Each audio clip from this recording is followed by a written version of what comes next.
Good evening, Mountaineer Nation. Welcome to another edition of the Mountaineer Effect.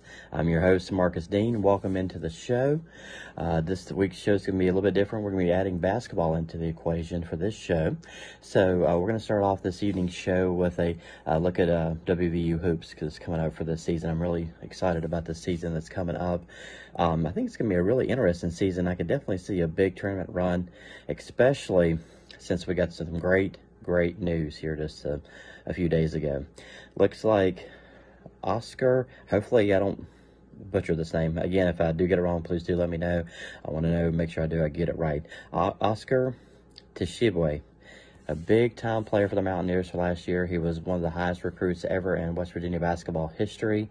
Was talking about going pro, but tested the NBA waters, found out he has more to do at WVU, and he wanted to do more for Coach Huggins and the team next season. Looks like this team is really set for a good tournament run and possibly maybe a Big 12 title. I could definitely see that in the works as well. But returning players, these are some great players going to be coming back for next season. We got Miles McBride is coming back as he played really well as a freshman. He's been a sophomore. He started at times. Get Jordan McLeod coming back. Another guy I'm excited about, Taz Sherman, is back next season, as well as Sean McNeil, Keaton Johnson. Emmett Matthews Jr. is a great powered forward for the Mountaineers, great solid player. Isaiah Coulter is coming back, and also we have Jalen Bridges coming back. And another Mountaineer player that's coming back next season for basketball is Derek Culver. So Derek Culver and Oscar Tshiebwe was a 1-2 big man type punch for the Mountaineers last season. Those two players playing together could definitely cause some damage in the Big 12, especially when you get up against bigger, taller teams like your Kansases and also your Oklahoma States. Those are your two main powers in the Big 12. Also, Oklahoma is a solid team, in Iowa State as well. But yeah, definitely something to keep an eye on for upcoming season in basketball. I'm really excited about how this is going to turn out for the Mountaineers basketball program and Coach Huggins, especially since Oscar is coming back. As they call him, Big O is coming back. He said in a tweet here a couple of days ago, he has some unfinished business. So, Mountaineer Nation, hopefully they could bring us a NCAA Final Four appearance like we did in 2010, or maybe a national championship.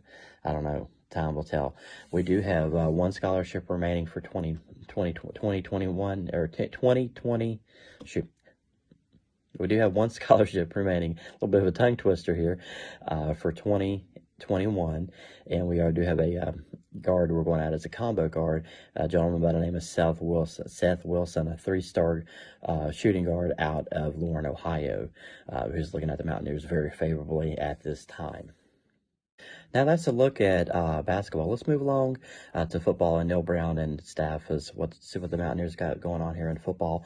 A lot of good things going on here in football, as opposed to over the past couple weeks, and some more recent news here coming in. The Mountaineers did make the top 6 for a running back out of Kentucky. His name is Lavelle Wright. Solid running back. You can never have too many running backs in the room, because all different running backs have different sets of skill sets. Some are speedsters, some power backs, some have great catching ability out of the backfield, like this gentleman here, Lavelle Wright, who's a solid player, has us in his top 6. We'll be going against teams like Louisville, Kentucky, Purdue, University of Indiana. It's another team that made his top 6 as well. And another cornerback who I'm really excited about was actually WVU made his top 3 list. This came out today. Jalen Cheek will be going against Pitt and Boston College for his services. So hopefully the Mountaineers can reel him in on the recruiting trail as well. And also another cornerback out of the state of Indiana made his top 9 here over the last week, Dylan Cornell. And also an outside linebacker from New Jersey named McCallahai Gabor. Hopefully I did say that right. Like I said, I'm big on accuracy. And this one here is, I've been doing some studying on the in-state recruiting in terms of West Virginia in-state. This is a 3-star top 5 player in the state of West Virginia out of Spring Valley High School, a teammate of Wyatt Mullum. This kid is another must-get for the Mountaineers coming up in this season. A gentleman by the name of Bryce Biggs. He's been to WVU several times, camped with his teammate. I would love to see both of them come in and play for the Mountaineers next season. I think it would be a great get for the Mountaineers, so we got to keep him in state. And also, as I said on the previous broadcast, Nakeem Lawton, a lot of top schools are now starting to come after him. He is the number 3 player in the state of West Virginia, 4-star defensive end. He's getting big calls from teams out west like Oregon. Georgia's been knocking at his doors, so that's another must get for Neil Brown and his staff. We got to keep him home as well. And there's still no word yet on Isaiah Johnson. Latest word from him is he's looking to move out of state, but ain't going to play ball elsewhere for his senior year. I think that, in my opinion, I think that would be a mistake. They got a monster program at Bluefield High School in Bluefield, West Virginia, turning out players year after year. As we say in the last year's class, the 6'6", 260-pound defensive end coming to West Virginia by the name of Sean Martin, who's going to be terrorizing defenses in the coming years, terrorizing offenses, I should say. But he is a monster player. But we got to keep these West Virginia boys home. Don't let them go out of state like other programs neglect their in-state. You got to stay and get your programs locked down in your area. Like I said on last time's broadcast, I really believe in locking down the regional area as well.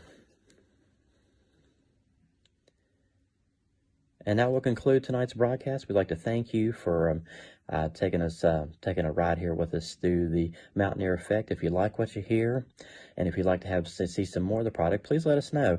And don't forget to click the like and subscribe buttons below, and let us know how we're doing. This is your host, Marcus Dean, for the Mountaineer Effect. Let's go, Mountaineers. Uh-oh.